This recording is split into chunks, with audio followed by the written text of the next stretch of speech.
اور ہمارے اسلامی معاشرے کے لحاظ سے وہ جو ایک پٹھان ٹرائب سے ایک بہن تھیں جنہوں نے ذاکر نائک سے سوال کیا تھا، اس پر الحمدللہ ہم نے ویڈیو ریکارڈ کروائی تھی، اور اس کی جرت نہیں ہے الحمدللہ کہ فقیر کے اوپر آ کے بات کر جائے، کیونکہ آصف الوی جب ویڈیو ریکارڈ کرواتا ہے اس نے زیادہ تر یا تو سنی سنائی باتیں کرنی ہوتی ہیں یا اس نے بونگیاں پھینکنی ہوتی ہیں۔ الحمدللہ ہم ان کے اکابرین کی کتابوں سے ان کا منہ بند کرتے ہیں۔ اعوذ باللہ من الشیطان الرجیم، بسم اللہ الرحمن الرحیم، اللہم صلی علی محمد وآل محمد وعجل فرج آل محمد ولا ندام۔ تمام مومنین کو جو عالی مدد، والسلام علیکم ورحمۃ اللہ وبرکاتہ۔ سامعین، ڈیفینیٹلی آج کی ویڈیو کا ٹائٹل آپ سب دیکھ چکے ہیں۔ مشہور زمانہ ناسپیر وہابی مولوی توصیف الرحمان نے ایک مجاہد ذاکر آصف رضا علوی پر اعتراض اٹھایا اور اس کی تکفیر کی ہے، کیونکہ میرا لٹرلی دل نہیں چاہ رہا تھا اس بندے کے دفاع پر ویڈیو ریکارڈ کروانا، لیکن اس نے آصف رضا علوی کو سہارا بنا کے شیعہ مذہب کے اوپر اعتراض کرنے کی کوشش کی ہے۔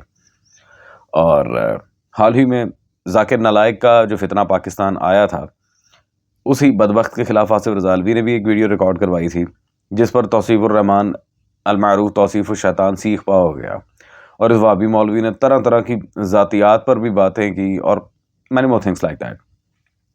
تو وقت ضائع کے بغیر ہم چلتے ہیں اس کی ویڈیو کی طرف، اور اس کے بعد انشاءاللہ تبارک و تعالیٰ آپ کے سامنے دلائل رکھیں گے۔ میں پہلے ہی بتا دوں کہ یہ ویڈیو صرف اور صرف شیعت کے دفاع کے لیے ہے۔ میں اس بندے سے اعلان برات کر چکا ہوں، آصف رضا علوی سے، میں اسے کچھ نہیں سمجھتا۔ اس نے چونکہ اس کا سہارا لے کے میرے مکتب کے اوپر بکواس کرنے کی کوشش کی ہے، لہٰذا میں نے اسے کلین بولڈ کر دیا۔ تو ڈائریکٹلی چلتے ہیں ویڈیو کی طرف، اور اس کے بعد دلائل آپ کی خدمت میں پیش کیے جائیں گے۔ اس لیے ڈاکٹر صاحب نے اس سے کہا کہ آپ اپنے بات پر معافی مانگیں، یا معاشرے کو اسلامی نہ کریں، یا اسلامی معاشرے کی طرف اس چیز کی نسبت نہ کریں تو اسلام میں یہ عمل حرام ہے۔ تو بہت سے لوگوں نے ڈاکٹر صاحب پر اپنے مسلکی بغض نکالنے کا انہیں بہانہ ملا، اور ان بغض نکالنے والوں میں بہت سے لوگوں نے اپنا غصہ نکالنے کے لیے ڈاکٹر صاحب کی طرف کئی الزامات لگائے۔ رافضی قوم کا ایک پان فروش جو پان پہ چونا لگاتے لگاتے اب اپنی قوم کو چونا لگا رہا ہے، اس پر پان فروشی اور چونے لگانے کا الزام انہی کی قوم نے لگایا، یہاں تک کہ اس کو وضو کرنا بھی نہیں آتا۔ یہ ویڈیو بنا کر بھی قوم کے سامنے انہوں نے پیش کر دی، جس سے تفصیل دیکھنی ہو ہمارا یہ مختصر کلپ دیکھ لیں۔ اپنی ہی قوم کے مطابق یہ گپ باز جاہل عنوان قائم کرتا ہے ڈاکٹر ذاکر کا لڑکی کے سوال پر جاہلانہ جواب، جس میں وہ کہتا ہے، اس سے تعارف کروایا کہ میرا تعلق جو ہے وہ ایک ایسے قبیلے سے ہے، میرے اس قبیلے میں، میرے اس علاقہ میں یقیناً ظاہری طور پر تو مسلمان موجود ہیں جو اسلام کو اپنے اوپر ظاہری طور پہ نافذ کرنے کا دعویٰ تو کرتے ہیں، اور عورتوں کو پردے میں رکھا جاتا ہے، لیکن وہاں پر ایک ایسی برائی جو بچوں سے جنسی زیادتی کی طرف ہے، جسے پیڈوفائل کہتے ہیں، اس کے مختلف قسم کے کیسز ہیں، اس کے مختلف قسم کے واقعات ہیں۔ تو موصوف کو اس عورت کی بہادری کو داد دینی چاہیے تھی، اس کی جرأت کو داد دینی چاہیے تھی کہ آپ نے ایک معاشرے کی ایک برائی کا طرف اشارہ کیا، توجہ مبذول کروائی، لیکن شاید وہ اخلاق سے عاری شخص یہ بھی نہ کر سکا کہ اس عورت سے بات کرنے کا اسلام میں کیا حکم ہے۔ یہ اس رافضی کی گپ ہے۔ اس خاتون نے ظاہری طور پر ظاہری کا لفظ استعمال ہی نہیں کیا، ان کا کلپ ہم آپ کو پہلے ہی دکھا چکے ہیں، چاہے تو دوبارہ سن کے تسلی کر لیں۔ جی سامعین محتشم، اب اس نے پتہ نہیں اسے بیچارے کو کیا کیا کہہ دیا، پان فروش تو پتہ نہیں کیا کیا، خیر ہوگا، مجھے اس سے کیا لگے، I don't have any concern with that idiot. اب بیسیکلی آصف رضا علوی پر جو ان حضرت نے باتیں کی ہیں کہ اسے تو وضو کرنے کا بھی نہیں پتہ، اسے تو یہ تو پان فروش تھا، تو پتہ نہیں کیا کیا، اور ہمارے اسلامی معاشرے کے لحاظ سے وہ جو ایک پٹھان ٹرائب سے ایک بہن تھیں جنہوں نے ذاکر نائک سے سوال کیا تھا، اس پر الحمدللہ ہم نے ویڈیو ریکارڈ کروائی تھی، اور اس کی جرت نہیں ہے الحمدللہ کہ فقیر کے اوپر آ کے بات کر جائے، کیونکہ آصف الوی جب ویڈیو ریکارڈ کرواتا ہے اس نے زیادہ تر یا تو سنی سنائی باتیں کرنی ہوتی ہیں یا اس نے بونگیاں پھینکنی ہوتی ہیں۔ الحمدللہ ہم ان کے اکابرین کی کتابوں سے ان کا منہ بند کرتے ہیں۔ اور سامعین، ان وہابیوں کی اصلیت جاننے کے لیے میں اہل سنت ہی کی کتاب ریکمنڈ کروں گا آپ کو۔ یہ انس رضا قادری صاحب کی کتاب ہے البریلویہ کا علمی محاسبہ، اس کتاب کو لازمی آپ اس کا مطالعہ کیجئے گا۔ انس رضا قادری صاحب نے بالکل کلین کٹ وہابیوں کے گھٹیا عقائد انہی کی کتابوں سے نکال کے ان کے سامنے رکھے ہیں، جس پر کسی قسم کی کوئی ہیل حجت آپ یہ کر نہیں سکتے۔ دوسری بات سامعین گرامی قدر، اچھا جی آصف رضا علوی کو وضو کرنا نہیں آتا، تو آپ کے بھی ہاں بھی ماشاءاللہ حضرت عمر کو تیمم نہیں کرنا آتا تھا۔ یہ شاہ ولی اللہ محدث دہلوی کی کتاب فقہ عمر میرے پاس موجود ہے سامعین، صفحہ نمبر اس میں 25 میں مسائل تیمم کے باب میں واضح شاہ ولی اللہ نے یہاں پہ کہا کہ حضرت عمر کے اس اجتہاد پر مندرجہ ذیل وجوہ سے کلام ہے۔ اللہ اکبر، کہ اس بندے نے اجتہاد کیا ہے اور آگے اس کی ساری وجہ بیان کی ہے کہ احکام تیمم جو شریعت مقدسہ میں آئے ہیں حضرت عمر نے بالکل اس کی مخالفت کی ہے۔ سامعین گرامی قادر، تو جن حضرت کو تیمم نہیں کرنا آتا ان کو یہ خلیفہ راشد مان لیتے ہیں، جسے وضو نہیں کرنا آتا اس پہ یہ ڈینگے ہانکتے ہیں۔ پہلے اپنے گھر کی بھی خبر لو نا۔ آصف رضا علوی تو بیچارہ ایک جاہل انسان ہے، حضرت عمر کتنے بڑے ماشاءاللہ پڑھے لکھے، انہیں تیمم نہیں کرنا آیا۔ خیر آگے چلتے ہیں۔ اور سامعین گرامی قدر، یہ ایک آدھ اور باتیں بھی حضرت نے کہی تھی کہ جی اس نے گپ ماری ہے، یہ گپی ہے، یہ ہے، یہ وہ ہے۔ او اچھا ذرا آئیں آپ کی ایک گپ سناتا ہوں۔ یہ ان کے ارشاد الحق قصری، وہابیوں کے بہت بڑے عالم، اس کی کتاب مقام صحابہ میرے پاس موجود ہے۔ اس میں ارشاد الحق قصری نے پیج نمبر 224 پر اعلیٰ قسم کی گپ چھوڑی ہے امام ابو الفتح کے لحاظ سے، کہ ان کی کتابوں میں ایک جز فضائل معاویہ پہ مشتمل تھا۔ چوہے نے اسے کاٹ کھایا، امام مستجاب الدعوات تھے، انہوں نے چوہے کے بارے میں بد دعا کی، وہ چھت سے گر کے مر گیا۔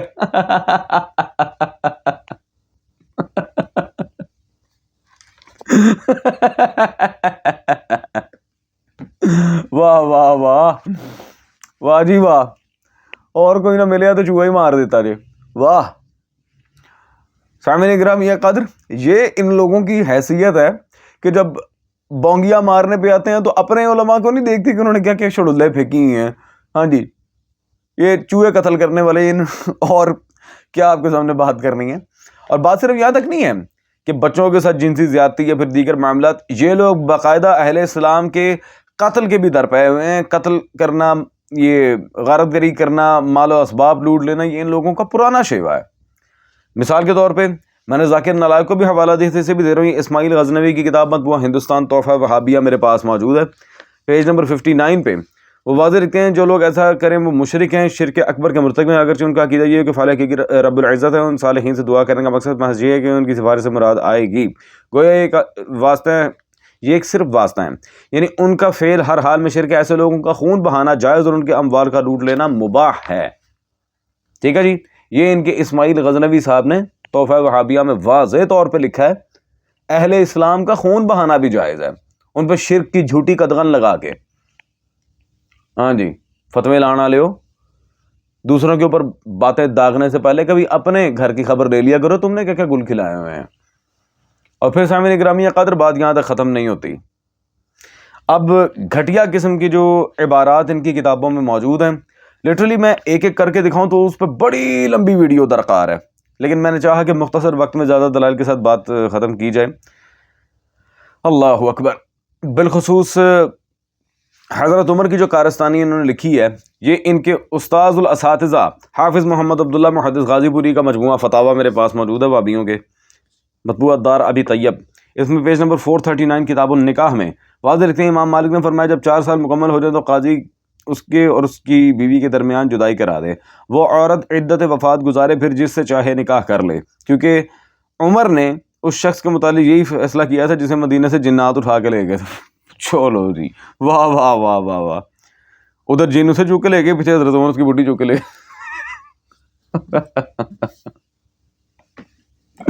واہ جی واہ، کیا بات ہے۔ یہ ان کے محدث غازی پوری صاحب کے فتاوی میں واضح عبارت موجود ہے، یہ انہوں نے کام ڈالا ہے، اور باقاعدہ امام مالک کے اقوال کی تائید کے ساتھ، الحمدللہ۔ تو سامعین، یہ بات بھی آپ پر بالکل واضح ہے کہ ان لوگوں کے عقائد کے ہیں، اور بات یہاں تک نہیں رکتی، انہوں نے خانہ کعبہ کو بھی نہیں بخشا، استغفر اللہ۔ یہ میرے ہاتھ میں اس وقت کتاب موجود ہے، سلطان ابن سعود، یہ چیک کریں ذرا، جن سر حال لے لے کے یہ وابی آنٹی بہت چیخیں مارتی ہے۔ صفحہ نمبر 217 پہ واضح لکھتے ہیں، پوائنٹ نمبر 3 میں ان کی جو یہ ترمیم وغیرہ تھی، جو انتظامات وغیرہ کیے تھے آل سعود نے حکومت کے، خواجہ سراؤں کی تعداد میں جو حرم کعبہ کی خدمت پر مامور تھے بہت زیادہ تھے، ان میں کمی کر دی، استغفر اللہ ربی اتوب۔ خسروں کو، خواجہ سراؤں کو خانہ کعبہ میں توبہ استغفار لا کے تو ان سے خدمات لی جاتی تھی، ماشاءاللہ۔ تانوں کو بندہ نہیں سی ملتا، اور جا کے انہیں ہٹائیں، ماشاءاللہ صرف ان میں کمی کر دی کہ چلو کوئی نہیں جی، خانہ کعبہ سے خسرے رہن دیو۔ واہ، کیا بات ہے۔ سامعین، وہ بیسیکلی بات یہ ہے کہ ہر جنس اپنی جنس کی طرف لوٹتی ہے، اس لیے انہوں نے ذرا حیا کر لی، اس معاملے میں کوئی مسئلہ نہیں۔ آگے چلتے ہیں، اور آج کی آخری عبارت میں ہم آپ کے سامنے پیش کر رہے ہیں، جہاں پہ اس قدر گھٹیا چیز انہوں نے لکھی کہ لٹرلی آپ کو گھن آئے گی۔ یہ وہابی اور دیوبندیوں کے مشترکہ پیر اسماعیل دہلوی کی کتاب صراط مستقیم میرے پاس موجود ہے سامعین گرامی قدر۔ صراط مستقیم میں اسماعیل دہلوی صاحب نے جو ماشاءاللہ بکری شڑول ماری ہے یہاں پہ صفحہ نمبر 90 پہ یہ لکھتے ہیں بیہودہ عورتوں کو دوسرے نکاح سے منع کرنا انہی بد رسموں سے ہے جو ہندوؤں کے اختلاط سے ہندوستان کے مسلمانوں میں مشہور ہو گئی ہے، اور یہ خراب رسم یہاں تک مروج ہو گئی ہے یہ لوگ اس جائز بلکہ مستحب امر کو محرمات شرعیہ سے زیادہ برا جانتے ہیں، پس اس کے دور کرنے میں پوری کوشش کریں۔ واہ جی واہ، سبحان اللہ۔ بیہودہ عورتیں، فحاشا اور رنڈیاں عورتوں سے نکاح کرنا ان حضرت کے نزدیک جائز نہیں بلکہ مستحب عمل ہے، استغفر اللہ ربی و توب الیہ۔ جنہیں یہ اپنا سرخیل مانتے ہیں وابی سارے اسماعیل دہلوی کو۔ سامعین محتشم، تو یہ بات تو الحمدللہ پہ واضح ہو گئی کہ ان کا مذہب گند سے شروع ہو کے خسروں پہ ختم ہوتا ہے۔ اور بھائی ادھر ادھر ڈینگے ہانکنے کے بجائے کبھی اپنے مذہب کی حقانیت کو بھی دیکھ لیتے کہ آپ کے مذہب میں کیسی بونگیاں پھینکی گئی ہیں۔ کسی کی بڈھی کو جن چوک کے لے جاتا ہے، کسی کو ماشاءاللہ تیمم بھی نہیں کرنا آتا، کوئی خانہ کعبہ کے لیے خسرے معمور کرتا ہے، کوئی یہ اپنا استغفر اللہ فحاشا عورتوں کے ساتھ نکاح کو مستحب کہتا ہے۔ یہ اس کو دین کہتے ہو تم؟ یہ ہے وہ اسلامی معاشرہ؟ وہ جو بہن تھیں جنہوں نے سوال کیا تھا جو پٹھان ٹرائب سے آئی تھیں، اس بیچاری کو تو ابھی پتہ ہی کچھ نہیں تھا کہ تمہارے اندر کے حالات کیا ہیں۔ وہ اگر دیکھ لیتی اس نے ذاکر نالائق صاحب کو جا کے سلام نہیں کہنا، ڈاکٹر صاحب لانا تو آپ نے، میرا آپ سے ایک سوال ہے، فیصلہ آپ کریں گے سامعین۔ آصف علوی ہو گیا، کوئی اور ذاکر ہو گیا، ان جاہلوں کو کیا آتا ہے؟ کبھی ہمارے سامنے آؤ بھائی، مناظرے کا کوئی میدان رکھو تو اب ہم تمہیں بتائیں۔ بریلویوں سے تو الحمدللہ اپنی کتوں والی کروا چکے ہو پچھلے دنوں میں، اگر بہت زیادہ اس بات کی آگ لگی ہے تو پھر بسم اللہ آ جاؤ، وہ میدان میں پتہ چلے گا۔ تمہارے بڑے بڑے مولویوں کو الحمدللہ ابھی تک نانی یاد کروائی ہے، تمہیں بھی کروا دیں گے، واٹس دا بگ ڈیل۔